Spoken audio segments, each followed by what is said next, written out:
So if I walked up to you guys and I said, no matter what Nintendo says, Mario's a chick, Mario's a girl, what would you say? I would guess it'd be something like, thank you, Leon, that's retarded. I'm unsubscribing now, but that's exactly what is happening in the Gundam community. Welcome back to Words of Paradise. I'm your host, Leon Idle, and yes, we actually have an article called The Gundam Anime is Gay Despite What the Creators Say, or something like that. We're going to get to the actual article in a moment, and as somebody who is not a fan of Gundam, but has watched a bit of Gundam and enjoyed what I've seen, and is an overall anime fan, and has done a video covering this in the past, way before I had good mic equipment, so you can go back and watch it if you want, but it ain't going to sound pretty. Let's get into this article, shall we? Because this is very interesting. This Gundam anime is gay, no matter what its owners say. Good rhyme work there. You made an Eminem out yourself, Michael Lee. Bandai Namco Filmworks comments from The Witch from Mercury's queer romance are all too familiar. And yes, they're trying to claim that this Gundam anime is homoerotic, and guys, it's not. Like I said, one of my earliest videos from months ago was about them trying to attribute gay stuff to this when it's not really there, at least not according to the creators. It's stuff that fans are interpreting, and maybe there is some subtext. I'm not going to flat out say there's no subtext to it, but if the creators are straight up saying it's not there, or at least not intentionally there, or it's not there to be overt, then that's what the creators are saying, and you don't get to decide. You don't get to be so arrogant as to decide that it is gay and just disregard what the creators say. The Witch from Mercury, the latest entry in the long-running Gundam franchise, not only features the series' first female lead protagonist, which, okay, whoop-de-doo, anime has lead protagonists all the time, I don't know why this is any special, but also proudly centers on queer romance, except it doesn't. In Gundam's 40-plus year history, there's been plenty of gay subtext, queer secondary and tertiary characters, and fan shipping, but never anything as explicitly stated as The Witch from Mercury and its lesbian protagonists, Suletta Mercury and Marion Rembrandt. And here's the thing. I haven't seen this, so I could be wrong. However, I very clearly remember reading an article where the developer, the creator, was saying that they are not lesbians. Now, this one, I believe, is gay. She is gay, but this one is straight or doesn't have romantic feelings one way or the other and just looks at her like a sister or somebody that she loves in a non-sexual, non-romantic way. Now, I could be wrong, because like I said, I haven't seen this. However, and maybe I flipped the two. I don't know. I have to go back and watch my old video, but man, that audio is so bad. I really don't want to just hurt myself by thinking, God, who used to watch this sort of stuff? But yeah, the point is, there's a love there. Maybe one of them is gay, but they're not both gay and they're not a lesbian couple. They just love each other in a very like sisterly or protective way, a family way, a non-romantic platonic love is how it was described by the creators several months ago. So when Bandai Namco Filmworks recently tried to distance the series from its queer connections, fans were understandably furious and pointed to a history of queer-coded anime being stifled by corporations attempting to uphold a cultural status quo. The Witch from Mercury's series finale aired July 2nd, 2023. It delivered a clear and very queer ending for Suletta and Marion to the delight of fans. Okay, explain the ending, because you don't do it. Like if it's such a queer ending, if it's absolutely just the queerest ending, the homoist finale of all time, why aren't you explaining what it is? Because you just go on to say, but not even a month later, a stealthy eyebrow-raising edit to an interview in Gundam Ace magazine was followed up by a completely backwards PR statement from Bandai Namco on the Witch from Mercury official Twitter account, claiming the relationship between Suletta and Marion is now up to viewer interpretation, which, if you want to interpret it as a view, like, I remember when I made a video talking about how, Link isn't gay, and frankly, Cult Classic Cage made a far better video about Link not being gay, so go check hers out. But when I made my video about Link not being gay, I got several comments talking about how, well, he's gay to us, and that's all that matters. That's our interpretation. You shouldn't be able to shut that down. Okay, so if that's your logic, then why are you now trying to shut down when he says it's up to interpretation? Because that's literally what Bandai Namco is claiming now the show is over, is up to viewer interpretation. And if you interpret it as gay, go for it. If you don't, also go for it. That was literally the excuse you were trying to give me in my comment section when I said that Link wasn't gay. So pick a side. You don't get to have your queer cake and eat it too. The Witch from Mercury walks back queer representation. In the print version of the interview from the September 2023 issue of Gundam Ace, Saluda's voice actor, Kana Ichinose. Now, see, here's the thing. It's a voice actor. It's not the creator who is saying that they're gay, by the way. It's the voice actor. Because I remember when the voice actress from Zelda said that, Zelda Tears of the Kingdom, mind you, that Link and Zelda were in a relationship, and all of a sudden the internet freaked out. Link and Zelda can't be in a relationship because Link is trans, because Link is gay, because Link is queer. You weren't willing to take the voice actress for gospel then. If the voice actress says it, who cares? She's just the voice actress because it didn't fit your LGBTQ lame-ass narrative. Almost slipped there. But now, all of a sudden, this voice actress comes out and says, oh yeah, no, totally a queer romance. Like, yeah, slay Japanese queen. We knew he was gay. Thank you for telling us. Thank you for, we'll believe your gospel the character is gay. Once again, trying to have your homo cake and eating it too, and it ain't gonna work. Either the voice actors are just that, they're actors and they cannot attribute their thoughts to the original work, or they can contribute their thoughts to the original work, and sure, we'll say this character is in a gay love relationship, but then Zelda is absolutely in a relationship with Link, and Link ain't no tranny. Kana Ichinose describes being moved by the closeness Suletta and Marion share as two married people. Now, this is all in Japanese, mind you, by the way, because this is a Japanese voice actress, so I'm willing to bet that this is a translation error. 2 days later, an edit was made to the digital version of the magazine, removing the word married from the interview and changing Ichinose's statement to read more like the closeness of the two of them, which honestly makes more sense when you take into consideration what the original creator said when I was reading that article several months ago, that they have a closeness, they have a love, but it's platonic, it is like adopted family oriented, like sisters. So either A, it was a translation error, or B, the voice actress is just wrong. And if the voice actress is wrong and they want to make sure that their IP is, treated properly, it makes sense that Bandai Namco would go back and edit that. Like, if the voice actress that plays Zelda said, oh, Lincoln and Zelda are in a relationship, and Nintendo's like, no, they're not, they're going to correct that sentiment because it is not true. It is not factual of the characters and of the story they have created and will continue to create. So it is by no means an attack on homos everywhere that Bandai Namco has gone back and changed what the voice actress said because she said something that was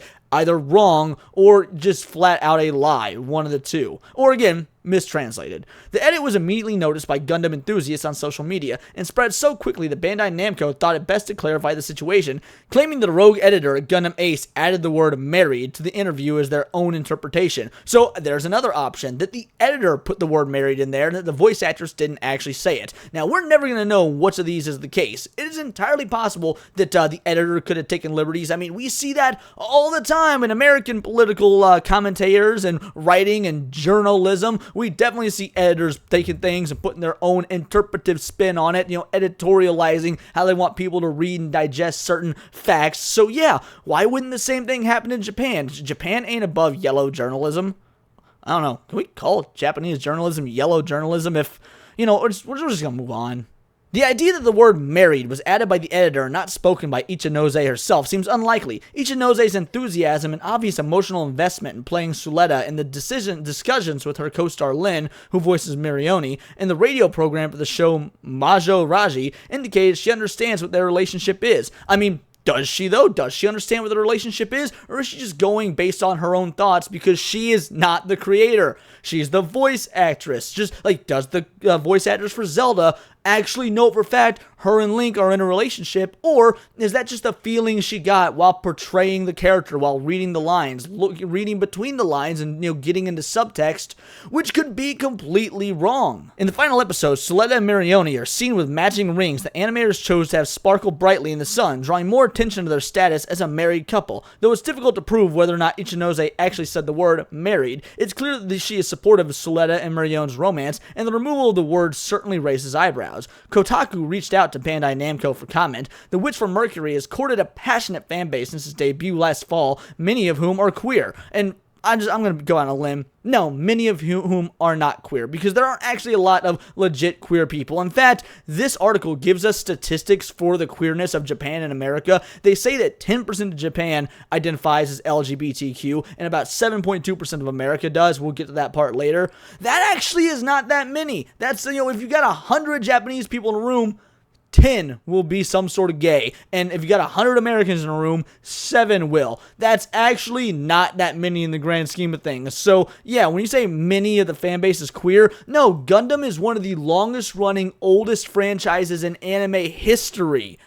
Yeah, it's gonna have fans generationally. It's got nothing to do with the sexual aspect of these characters and of the writing, because it is just a household name. Like, people who are not Japanese, Gundam is massive in America. Ever since I was like 4 or 5 years old, I would see Gundam kits being sold in Toys R Us, and they continue to be sold nowadays. Where I go to play Magic the Gathering, Friday Night Magic, or for Magic tournaments, they sell Gundam kits. This is a hobby shop. It has nothing to do with, oh, people love it because there's so many gay fans. We're talking about a 40-year-old franchise that is still going. The official Twitter or X account for Witch from Mercury has the largest following of any Gundam series, which makes sense. It is the one that is currently ongoing. It is the most recent one. Sales of the Gunpla mobile suit models are an all-time high. The Witch from Mercury kits selling like hotcakes. Well, they've always sold. That is what Gundam has been most known for, is its models and kit building. So that is nothing to do, like, yes, it's great that Witch from Mercury was able to get a lot of revenue generated. That means they will continue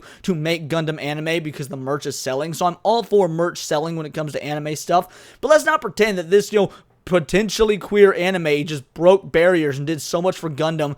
There was already being sold anyway. Like, at one point, you might still be able to do this, I'm not sure. You could buy Gundam kits at Walmart. They were that much of a hot commodity. The series brought new fans to a franchise that had been struggling to grow its audience. If it had been struggling to grow its audience, why has it been around for over 40 years? Gundam started in the 70s, and it's still going. It's 2023. I don't want to hear you guys go to bat for this anime that might even be good. I got nothing against this anime. It might be a very perfectly fine, even good anime. But don't sit here and talk about how it's the second coming of Japanese Christ just because, which would probably be a chibi, by the way. I'd love to see chibi Jesus. But just because it's got some queer romance to it, this has been a 50-year-old franchise. By all metrics, Witch from Mercury is a hit and should have Bandai Namco's full support, and yet a series of boneheaded PR moves that fall in line with Japan's baffling conservatism and lack of acknowledgement of same-sex marriage have fans fed up and frustrated. And really, Japan is doing real good right now, so I wouldn't exactly call it baffling conservatism. If conservatism has put Japan in the status they're at, I'd say conservatism might be a way to go. Also, anime is very progressive. I've watched anime that are from the 90s, even the 80s. They're very socially and sexually progressive. So I don't think that at least Japan, the creative aspect, the creative minds in some of Japan's most common TV shows, anime, manga, have an issue with LGBT stuff if they want to include it. It's more about, are people on the internet, on Twitter, mostly liberal white women, reading into this stuff too much when it's not actually there, or if it is there, they blow it out of proportion and make it a far bigger deal than it is. Polling numbers from 2019 indicate 10% of Japanese people identify as LGBTQ, which is actually higher than the United States at 7.2%. Yet representation is stifled and positive portrayals of media are undercut by higher-ups and politicians. Again, I called the utmost level of BS, of bogus. There is so much homoeroticism in anime. One of your boys' favorite anime like of the last decade is Skate the Infinity. Skate the Infinity has some moments that are gay as shit, but I love that anime. It is absolutely fantastic if you love skateboarding. And I don't know how much you guys know about me, but I grew up skateboarding. I absolutely love it. I've not done it in years, and I'm sure I'd be crap now, but boy, did I love to skateboard growing up. And so that anime, when it came out and I watched it, it took me back to being 10 years old and my love for skating and just how great it was. And the gay moments that you see, no different than like the foot scene in Death Note between L and Light. Like, it was a whole lot of that intertwined with skateboarding and cool tricks and funny characters. And it fit. It worked. So no, there's never been anime creators or anything that shy away from putting that in their works when it is deserved, when it is actually what they want to put in the work. But that doesn't mean it's in everything, and that definitely doesn't mean that representation is stifled when it's there all the damn time. Despite the artists behind the project knowingly injecting queer themes into their stories, queer themes like Soletta's nails as seen in The Witch from Mercury's finale, the artist that drew a close-up of her hand leaves the nails on her index and middle fingers shorter than her ring and pinky. Shorter nail length, specifically on certain fingers, is notoriously considered a marker of queerness and femme-identifying people. Yeah, so I'm not going to get into any of that on account of, I ain't a lesbo, but maybe that's something that was put in there intentionally, maybe not, I don't know. So it's implied that Soletta is keeping those nails trimmed for Mirion's benefit. Like, isn't it weird that Kotaku is fixating on something like that? Like, this is still, it's an anime about giant robots. If it's a Gundam anime, why are they worrying about whether or not her nails are clipped so that she can pleasure another fictional Japanese fake drawings like, vagina? Why does Kotaku exist, guys? Let me know. Japan has a troubling history when it comes to LGBTQ rights and protections. Courts in the country have been split on the still upheld ban on same-sex marriage, and the recently passed Equality Act is at best a half measure towards acknowledging queer people deserve basic human rights. Now, I don't know too much about the rights of individuals in Japan, but if I had to take a guess, aside from marriage, I doubt there's anything that they're not able to do. Like, maybe you can, but I highly doubt you can just walk into a bar and the Japanese person, like, is running the place, like, oh, you faggot, no, out the bar. Like, I don't think that's happening. They're gonna go in there and get a drink just like anyone else. What basic human rights, again, aside from maybe marriage, and we can even debate if that's a human right or not, are homos not getting in Japan. And transgender people face a series of archaic roadblocks on their way to legal recognition of their gender. I'm so glad that this individual right here is such an expert on Japanese law. Michael Lee could be Asian. Last name Lee, I don't know, that's a pretty 50-50 toss-up, but the name Michael, I'm sorry, that's a white boy name, so I don't know where you lie on terms of your ethnicity, nor do I really care, Mikey, but I don't think that you are just an expert on Japanese law and can actually tell about the gender consequences and what they can and can't do and all these archaic roadblocks.